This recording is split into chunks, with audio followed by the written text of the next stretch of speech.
This is going to be the most controversial Top 10 Tuesday I will probably ever create. I'm going to piss a lot of people off.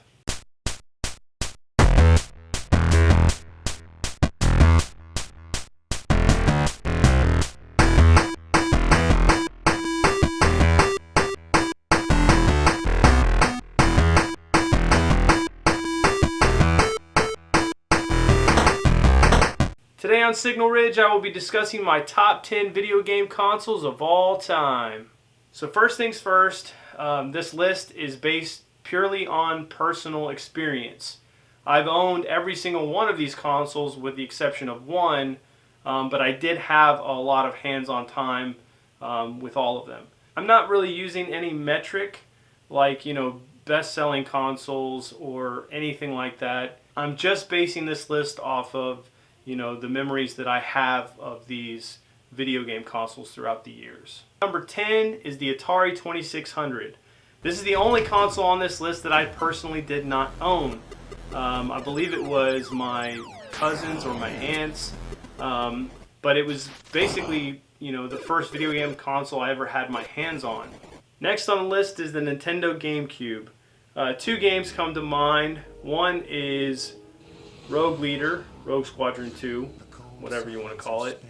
I remember playing this game actually at a kiosk at Target, I believe, and I was just blown away by the experience. It was a great game. Another game that comes to mind is Luigi's Mansion, which also was a launch title if I'm not mistaken. Both tremendous games, and actually a third one comes to mind. The Legend of Zelda Wind Waker. That game was incredible. At first I was put off by the graphical style. To be honest, it was probably the best Zelda experience I had up until that point. Next on the list at number 8, Xbox 360. One game series in particular that comes to mind is Gears of War. I put so many hours into this game, specifically Gears of War 2. Me and a couple of my buddies would boot the Xboxes up over a LAN, and we would play Horde mode, and we just spent so many hours in that game. This was a really close matchup for me, the Xbox 360 and the PS3. It basically came down to, at least for me, Gears of War or God of War. Which one of those two franchises I liked the most. I have very fond memories of both of them, but that multiplayer experience with my friends with Gears of War 2 tops everything. Coming in at number 7, the Sega Genesis. I still remember my grandmother purchasing a Sega Genesis for my brother and I. We were, late in the game. We were Super Nintendo kids, if you will. And we just, it was mainly Sonic 2, to be honest. We just played that game over and over again. A couple of games that come to mind, Comic Zone, the Streets of Rage series, of course, Shinobi, Castlevania Bloodlines, Earthworm Jim, and the list could go on. And at number 6, the OG Xbox. One thing that put this console ahead of some of the others on this list, it came down to an experience I had with a bunch of my friends. I think there were about 8 of us, and we figured out a way to hook up the Xboxes over a LAN and play the original Halo.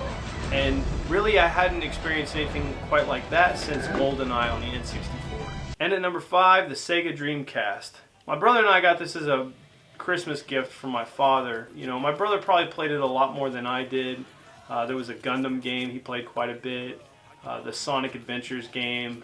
For me, there's one game in particular that I fell in love with, and it was Air Force Delta. It was a tremendous arcade-style flight sim, and I think it was developed in-house by Sega. It was a tremendous game. You got to unlock different planes. There was a sequel released for the Xbox titled Air Force Delta Storm that was equally as good, if not better. But I had a blast playing that game. And that's just one of many. Another game that comes to mind is Resident Evil Code Veronica. Hopefully we get a remake, since Capcom, is on the ball with these remasters and everything. It's important to note that the Sega Dreamcast also beat out the competition, releasing, I believe, like a whole 6 months to a year earlier than the PS2, the original Xbox, and the GameCube. Number 4, the NES. You could argue that the Atari was what set the trend, but I would say that the NES was a lot more commonplace, a lot more kids owned one, and I really think it marked the beginning of home console competition, with the likes of Sega coming into play, and later on, Sony. An extensive library of games, that first Mario game and the included Duck Hunt experience, I mean, you couldn't top that. And at number 3, the Sony PlayStation. Out of all the consoles on my list, I've got to say the Sony PlayStation has the most iconic logo. I mean, just that in and of itself brings back all kinds of memories for me. Some games that come to mind: Twisted Metal, the Need for Speed series, Metal Gear Solid, Final Fantasy VII, Final Fantasy VIII, Crash Bandicoot, and the cult classic Medieval. Number 2, the Nintendo 64. The first console without an adapter to allow 4 players. There are millions of gamers out there that had the 4-player GoldenEye experience. In addition to Diddy Kong's Racing, Mario Party, Mario Kart, and it included one of my favorite titles of all time, Banjo-Kazooie. Now before we get to number 1, I should mention that I own a Xbox One, a PlayStation 4, and a Nintendo Switch. But those consoles are still obviously living out their lifespan, so I don't want to put them on here as it would be too premature. Number 1, the Super Nintendo. If you guys have seen my previous top 10 lists, you'll know that I already gave this away in my top 10 SNES games of all time. Other than the 360, I probably owned more titles for the SNES than I did for any of the other consoles. Some important games that come to mind: the Mega Man X series, Final Fantasy III, Final Fantasy II, Chrono Trigger, Batman Returns, Star Fox, Super Metroid, The Legend of Zelda: Link to the Past, SimCity. The list could go on. Alright guys, so that's it for me. Hopefully I don't lose any subscribers. Let me know what your favorite video game console is of all time down in the comments below. Subscribe to the channel if you haven't done so already. Hit that bell for notifications, and I'll catch you guys next time.